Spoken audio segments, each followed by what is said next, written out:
દોસ્તો, જય અલખધણી, જય અલખધણી, જય અલખધણી.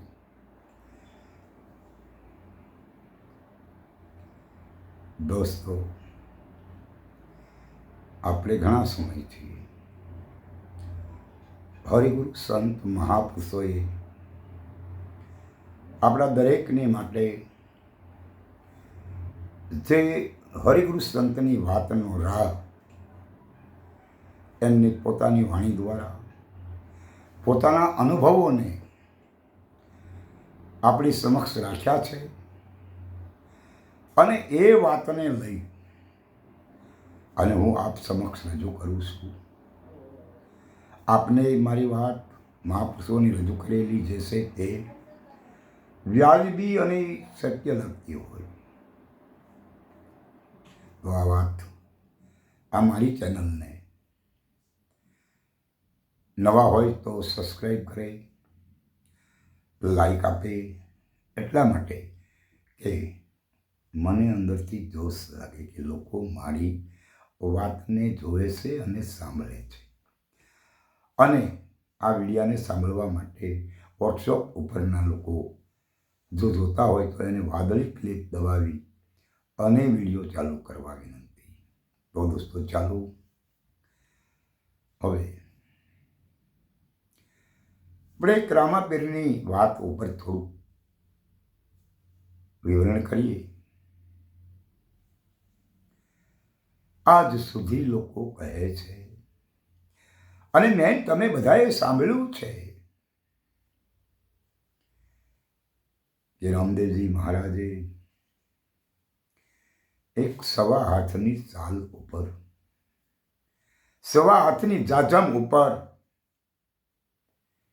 9 લાખ ઓલિયાઓને બેસાડી દીધા.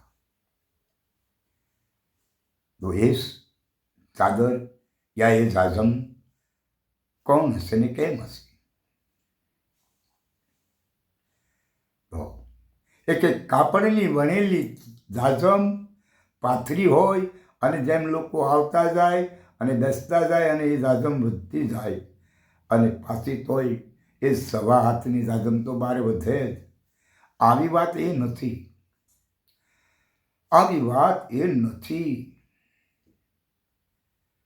જે એમને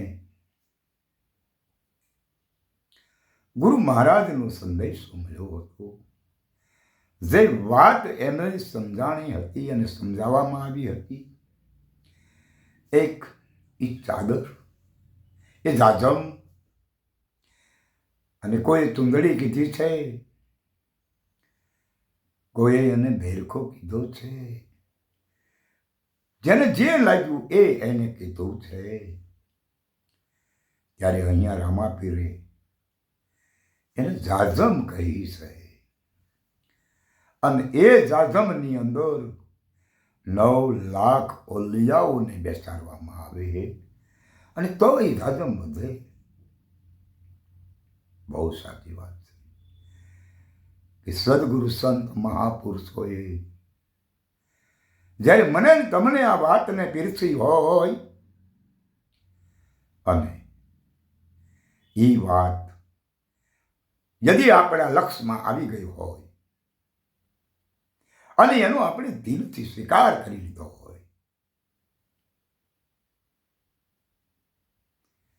પછી એમાં બીજો ભાવ ન જાગે. કહેવું અને કરવું એ તો બહુ અલગ વસ્તુ છે. કહેવું એ તો કહી શકાય, પણ એક કરવું ને એ તો અતિ કઠિન છે. એ સહેલી બાબત નથી. કોઈના ગજવામાંથી કાઢી લેવું એ તો કદાચ સહેલું હશે, પણ કોઈના દલ ભીતરમાં પડેલું મેળવી લેવું ને એ અતિ મુશ્કેલ છે.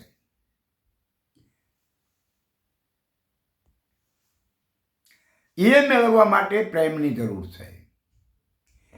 એને સમજવા માટે સંતના ચરણની જરૂર છે. એની પરખ કરવા માટે હરિગુરુ મહાપુરુષની સાથે પ્રેમ અને લગાવની જરૂર છે. અગર જો પ્રેમ અને લગાવ નહીં હોય, ભાવના પૂરી નહીં હોય તો એની વાત મળી હશે ને તોય કારણ વગરનું છે, કંઈ જ નહીં થાય. માટે પ્રેમની જરૂર છે, અને પ્રેમને પારખવા માટે અને એ ભાવના તમારી જે રહીને એને સમજવા માટે અને એને સાબિત કરવા માટે કદાચ મહાપુરુષો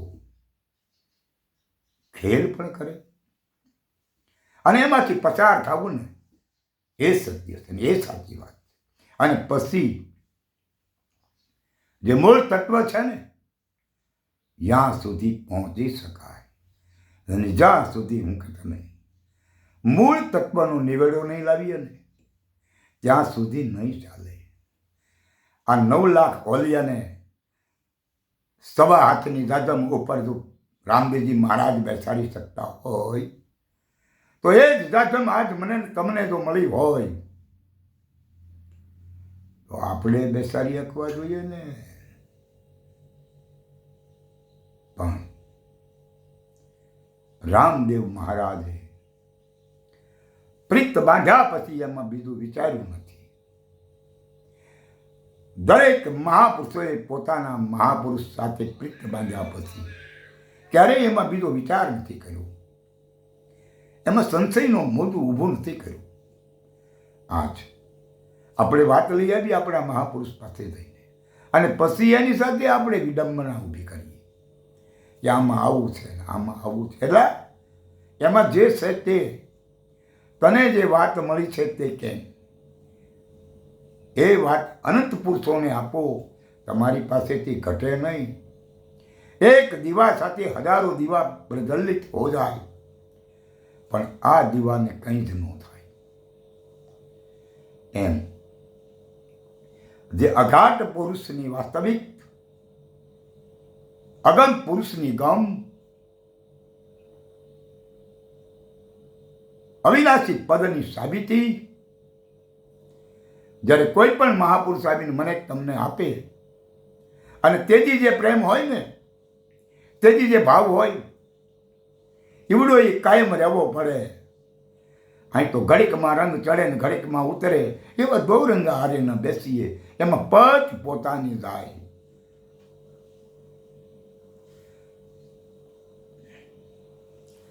માટે નિર્ણય પોતાનો છે.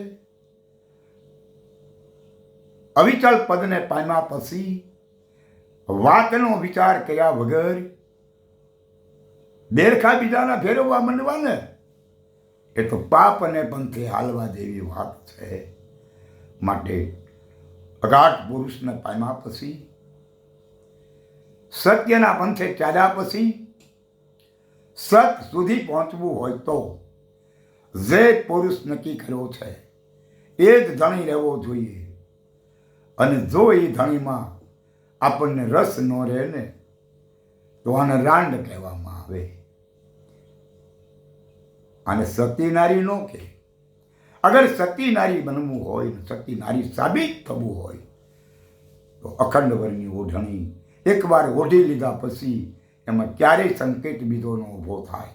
આની આ વાતું છે. બાકી જે વિરહની ખબરે જ ન પડતી હોય એની હું વાત કરીએ. જેને વિરહની વેદના થતી હોય ને એને સતીત્વની ખબર હોય અને એને પતિની જે વાસ્તવિકતા છે, એકતા કરવાની એની એને ખબર હોય. પણ અહીંયા પહોંચવું ને એ દુર્લભ છે. એ કહેવું સહેલું છે. અમે ગુરુને માનીએ છીએ, અમે મહારાજનું આદેશનું પાલન કરીએ છીએ, એ કહેવું સહેલું છે. પણ એ કરીને બતાવવાનું આવે ને તેથી બાપુનો મેળ આવે, તેથી હારા હારાના ટાંટિયા ધૂલવા માંડે. એટલે આમાં જે નેટ ટેટના નક્કી પણ અડગ મને કોઈ જી ડગે નહીં, ભલે ભાંગી પડે બ્રહ્માંડ, એ વિપત પડે વણશે નહીં, સોહી હરિજનના પ્રમાણ. આવી અડગતા હોય, પોતાનું નક્કી પણ હોય, આવા પુરુષની આ વાત છે. બાકી લેભાગુ તત્વો તો ઘણાય રખડે છે મારી જેવા. એટલે આમાં ધ્યાન રાખવા જેવી જરૂર છે. અગર ધ્યાન રાખજો નહીં ને તો ઘણા બધા છેતરી રાખીએ. એટલે છેતરાવું નહીં અને કોઈને છેતરવા નહીં, એ સીધી વાત છે. આ હરિગુરુ સંતની વાત ઉપર ક્યારેય કોઈ દી આપણે છેતરાવું નહીં. આપણે જોઈને પગલાં માંડવાનું નક્કી થાય ને પછી વાતને વળવી અને એને ઉપાડવી, બસ આ વાત સાબિત રાખવી. તો દોસ્તો ચાલો ત્યારે જય અલક્ષધણી, જય અલક્ષધણી, જય અલક્ષધણી.